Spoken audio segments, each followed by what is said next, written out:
Hello guys, मैं हूं विक्रम। आपका स्वागत करता हूं स्टार्ट प्रो ट्रेनिंग में। आइए कोर्स आउटलाइन के बारे में जानकारी लेते हैं।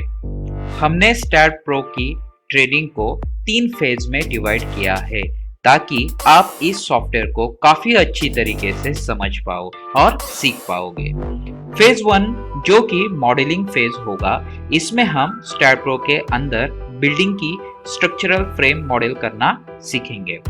जैसे कि आर्किटेक्ट हमें प्लान देता है, उसी प्लान को हमें स्टडी करके बिल्डिंग की फ्रेम यानी कॉलम, बीम, स्लैब, स्टेयरकेस, इनके पोजीशन, इनकी मेंबर प्रॉपर्टीज यानी साइज, शेप और कौन सा मटेरियल यूज करना है, ये बताना होता है। सॉफ्टवेयर के अंदर ज्योमेट्रिकल टूल्स है, उनको एक एक करके सीखना है और उन्हीं ऑप्शन का और टूल्स का यूज करके बिल्डिंग की फ्रेम स्ट्रक्चर बनानी है। हमें सॉफ्टवेयर टूल्स के साथ उनका कंसेप्ट भी समझना है। देखिए, कंसेप्ट बहुत इंपॉर्टेंट होता है। अगर आप कंसेप्ट सीखोगे तब आप आसानी से ये सॉफ्टवेयर समझ पाओगे। हम इस फेज 1 के कोर्स में पूरी एक बिल्डिंग का प्लान से लेके column, beam, slab, staircase, water tank और उनकी प्रॉपर्टीज और उनका सपोर्ट कौन सा होना चाहिए और उनके स्पेसिफिकेशन क्या होनी चाहिए, उसके साथ पूरा मल्टी स्ट्रक्चर फ्रेम मॉडल करके आपको दिखाएंगे। और आपकी प्रैक्टिस के लिए हम आपको कुछ प्रैक्टिस मटेरियल भी प्रोवाइड कराएंगे। फेज 2 कोर्स या इसे हम प्रोजेक्ट का लोडिंग फेज भी कह सकते हैं। इस ट्रेनिंग में हमें सॉफ्टवेयर के लोडिंग टूल्स किस तरीके से यूज करने होते हैं ये सीखेंगे।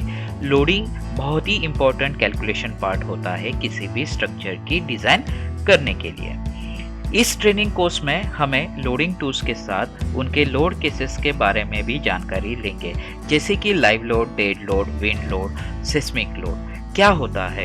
इन्हीं लोड केसेस की थियोरेटिकल कंसेप्ट भी क्लियर करनी होगी ताकि हम आसानी से समझ जाएंगे कि ऑब्जेक्ट किस लोड केस के अंदर होना चाहिए और किस लोड टाइप में आएगा। देखिए, लोड टाइप्स भी क्या होते हैं ये समझकर लेना है, जैसे कि point load, uniformly distributing load जिसे हम यूडीएल कहते हैं, यूनिफॉर्मली वेरिंग लोड जिसे हम यूवीएल कहते हैं, और मोमेंट। ये क्या होता है, इनकी भी थ्योरेटिकल कंसेप्ट हमें समझ कर लेनी है। इन ऑब्जेक्ट की लोड वैल्यू कैलकुलेशन किस तरीके से की जाती है ये भी हमें इस कोर्स के अंदर सीखने को मिलेगा। फेज 2 कोर्स को सीखने के बाद हमें पता लगेगा कि रियल में एक स्ट्रक्चरल इंजीनियर जो बिल्डिंग डिजाइन के प्रोजेक्ट पे वर्क करते समय उसकी क्या सोच होती है और वो स्टार्ट प्रो का किस तरीके से इस्तेमाल करता है। Phase 3 course start pro training का अंतिम फेज है जो कि एनालिसिस एंड डिजाइन टूल्स पर आधारित है। इस फेज 3 कोर्स में हम आपको लोडिंग के बाद वाले प्रोसीजर सिखाएंगे, जिसमें एनालिसिस के बाद स्ट्रक्चरल रिजल्ट के न्यूमेरिकल, ग्राफिकल और एनिमेटेड रिपोर्ट जनरेट होते हैं। इन रिपोर्ट को जनरेट करने के लिए जिन टूल्स का यूज होता है वो टूल्स और उन रिपोर्ट का कहाँ से ओपन करते हैं ये सीखेंगे। इन रिपोर्ट में मेंबर्स के रिएक्शन होते हैं, जैसे कि displacement, deflection, node reaction, shear force diagram जिसे हम एसएफडी कहते हैं, बेंडिंग मोमेंट डायग्राम जिसे हम बीएमडी कहते हैं, स्ट्रेस डिस्ट्रीब्यूशन डायग्राम जिसमें कंप्रेशन और टेंशन कितना और कहाँ पे आ रहा है ये सीखेंगे। इसी के साथ एनिमेटेड रिजल्ट किन टूल्स को यूज करके देखा जाता है वो भी सीखेंगे। जैसे ही एनालिसिस रिपोर्ट रीड करके हो जाते हैं, उसके बाद सॉफ्टवेयर के डिजाइन टूल्स का यूज करके आरसीसी डिजाइन रिपोर्ट जनरेट कैसे करना है ये कवर किया गया है। डिजाइन टूल्स यूज करते समय हमें डिजाइन कोड सिलेक्ट करना होता है। हम Indian standard code book use करेंगे, जिसमें से आरसीसी डिजाइन करने के लिए IS 456 कोड बुक किस तरह से यूज करना है ये सीखेंगे और IS 456 कोड बुक में से कौन से डिजाइन फैक्टर यूज करना है और उनकी वैल्यू या फैक्टर कितने लेने होते हैं ये भी सीखेंगे।